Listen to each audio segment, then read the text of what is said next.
Okay, so Pride and Prejudice. You've definitely heard the name, right? Maybe you've seen one of the movies, but if you've written it off as just some old-fashioned romance, you're missing out on what makes it so brilliant. We're going to dig into why this story is actually this incredibly sharp, funny, and surprisingly modern take on society, personal growth, and, you guessed it, the huge danger of a bad first impression. And that really brings us to the question at the heart of the whole novel. Is love about finding your soulmate, or is it about making a smart move to survive? You see, for the characters we're about to meet, living back in early 19th century England, the answer to that question is, well, it's really complicated.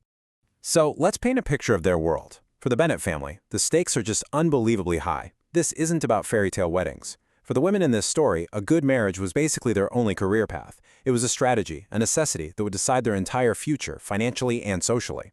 And the reason why all comes down to this one single legal term, entailment. Now, what does that mean? Basically, it was a rule that said property could not be inherited by women. So, since Mr. Bennet didn't have any sons, their family home, everything they had, was legally promised to a distant male cousin after he died. His wife and daughters, they'd be left with almost nothing. Yep, 5 daughters. Jane, Elizabeth, Mary, Kitty, and Lydia. And with no son to break that entailment, every single one of their futures, not to mention their mother's security, depended completely on marrying a man with money. You can just feel the pressure, right? It's no wonder their mother, Mrs. Bennet, is so frantic all the time. So this high-stakes world is the perfect backdrop for our two main characters to finally meet, the clever Elizabeth Bennet and the very rich, very mysterious Mr. Darcy. And, just like the title says, they are the perfect storm of pride meeting prejudice. And when you put them side by side, you can immediately see the problem. You've got Elizabeth, who is witty, fiercely independent, and puts her happiness first. Then you have Darcy. He's quiet, maybe a little socially awkward, and comes off as incredibly proud and hung up on social status. On the surface, they are total opposites, and you just know they're headed for a collision. And that collision happens almost right away. They're at a public dance, and Elizabeth overhears Darcy say this about her. Can you imagine? Just an absolutely brutal line. And that one single comment that he never thought she'd hear becomes the spark.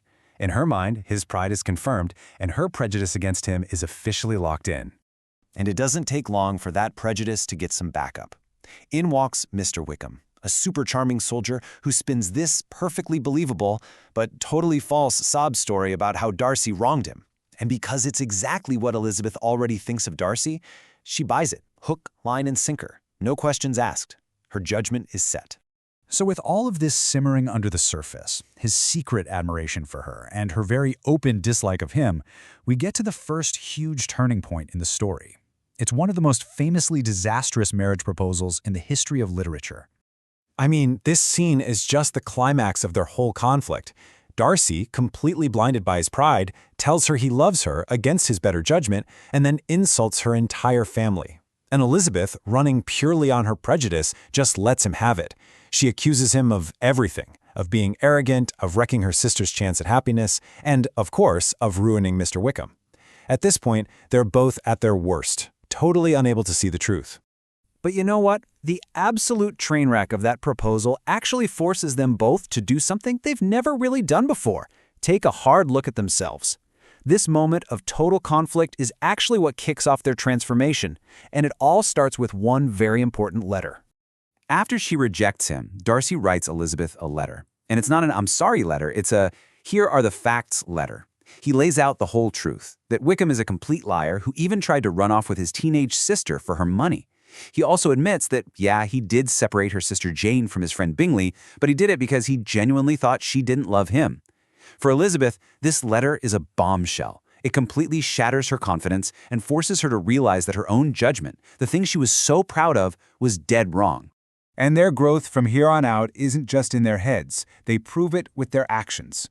While Elizabeth is coming to terms with how blind she's been, a huge crisis breaks. Her youngest sister, Lydia, runs off with that same villain, Wickham, which could ruin the entire family's reputation forever. And who steps in to fix it? Darcy. He secretly tracks them down, pays off Wickham's debts to force the marriage, and saves the Bennet family's honor.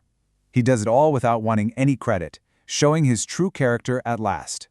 So why are we still so obsessed with this story more than 200 years later? because its central struggle is totally timeless. It's not just about falling in love. It's about the hard, messy, but essential work of getting past our first impressions to truly understand other people, and maybe even ourselves. And that's because the novel just nails these universal ideas.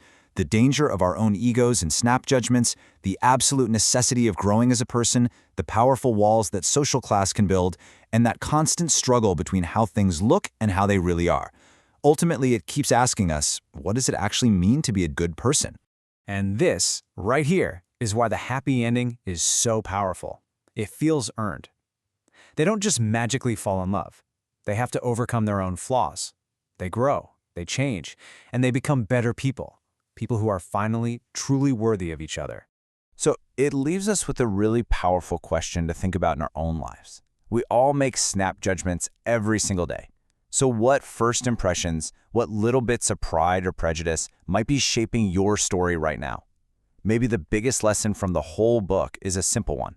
It's always worth it to take a second look.